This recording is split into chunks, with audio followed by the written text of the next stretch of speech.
বিভিন্ন রোগ থেকে আমাদের জীবন বাঁচায় অ্যান্টিবায়োটিক। কিন্তু অ্যান্টিবায়োটিক যদি আমাদের শরীরে কাজ না করে বা কম কাজ করে, তাহলে কি ভয়াবহ অবস্থা হবে ভাবতে পারেন? আমাদের অসুখ সহজে ভালো হবে না, পরবর্তীতে আমরা আরও বেশি অসুস্থ হব, কিংবা সামান্য অসুখেও আমরা দীর্ঘদিন ভুগব। অত্যন্ত আশঙ্কার বিষয় হলো আমাদের দেশে অ্যান্টিমাইক্রোবিয়াল রেজিস্ট্যান্স দিন দিন বাড়ছে, এবং এর জন্য দায়ী কিন্তু আমরাই। অসুস্থ হলে আমরা অনেক সময় ডাক্তারের পরামর্শ ছাড়াই অ্যান্টিবায়োটিক খাই।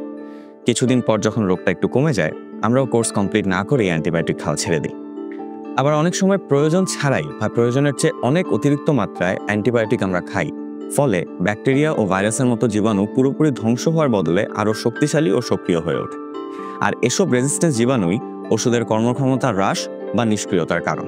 অথচ জাস্ট কয়েকটা নিয়ম মেনে চললেই এই বিপদ থেকে আমরা বাঁচতে পারি। প্রথমটা হলো, ডাক্তারের পরামর্শ ছাড়া কোনো ধরনের অ্যান্টিবায়োটিক খাওয়া যাবে না। দ্বিতীয়ত, ডাক্তার যদি কোনো অ্যান্টিবায়োটিক দেন, তবে তিনি যেভাবে যতদিন খেতে বলবেন ঠিক সেভাবে ততদিনই অ্যান্টিবায়োটিক খেতে হবে, কমও না বেশিও না। মানে অ্যান্টিবায়োটিক কোর্সটা পুরোপুরি শেষ করতে হবে, মাঝপথে ছেড়ে দেওয়া যাবে না।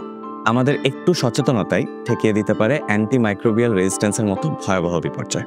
আসুন নিজের, পরিবারের এবং সমাজের সকলের স্বার্থে আমরা হই একটু সচেতন।